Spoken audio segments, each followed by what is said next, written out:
என தமிழறிஞர் சீவை தாமோதர பிள்ளை அவர்களால் போற்றி புகழப்பட்ட ஆறுமுக நாவலர் 1822ஆம் ஆண்டில் டிசம்பர் 18ஆம் தேதி யாழ்ப்பாணம் நல்லூரிலே கந்தப்பிள்ளை சிவகாமி தம்பதிகளுக்கு கடைசி மகனாக பிறந்தார்.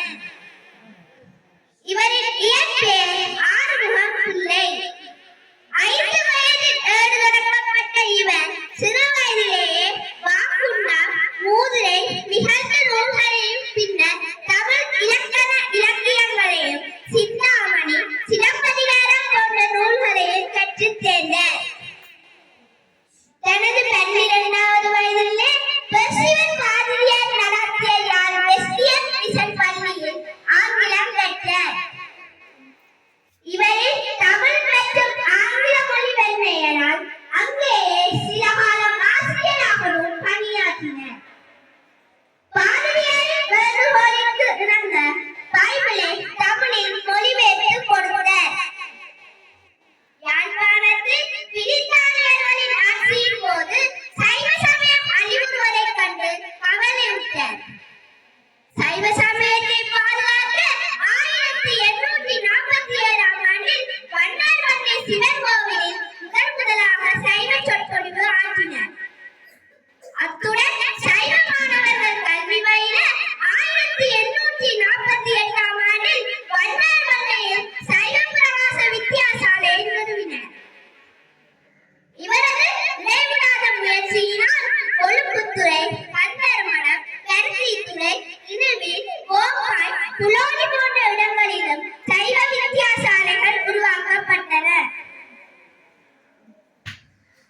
சைவ பிள்ளைகள் பயில்வதற்கு, பாடநூல்கள் அச்சிடுவதற்கு, அச்சு இயந்திரம் வாங்குவதற்காக சென்னைக்கு சென்றார்.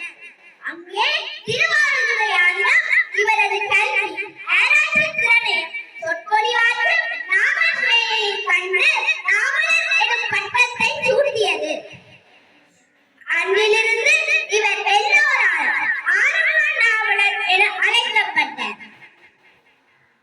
தமது இல்லத்திலேயே வித்யா அனுமானன யந்திரசாலை எனும் பெயரில் அச்சுக்கூடம் ஒன்றை நிறுவி பாலவாரம், சைவ விழாவிடை, ஆத்திசூடி, கொஞ்சவேந்தன் உரை போன்ற 24 நூல்களையும் அச்சிட்டார். பெரிய புராணம், கந்த புராணம் போன்ற 14 நூல்களை வசனங்களில் எழுதியும் வெளியிட்டார். கவிதை மரபில் இருந்த தமிழினை வசன உலகிற்கு கொண்டு வந்ததினால் தற்கால உரைகளில் தந்தை எனவும் போற்றப்பட்டார். இவ்வாறான பல தொண்டுகள் மூலம் சைவ சமயத்தை அழிவடையாமல் பாதுகாத்த ஆறுமுகனாளர் தனது 55வது வயதிலே 1879ஆம் ஆண்டில் டிசம்பர் 5ஆம் நாள் இறைவனடி சேர்ந்தார். இலங்கை அரசு 1971ஆம் ஆண்டில் ஆறுமுக நாவலருக்கு அண்ணல் வெளியிட்டு சிறப்பித்தது.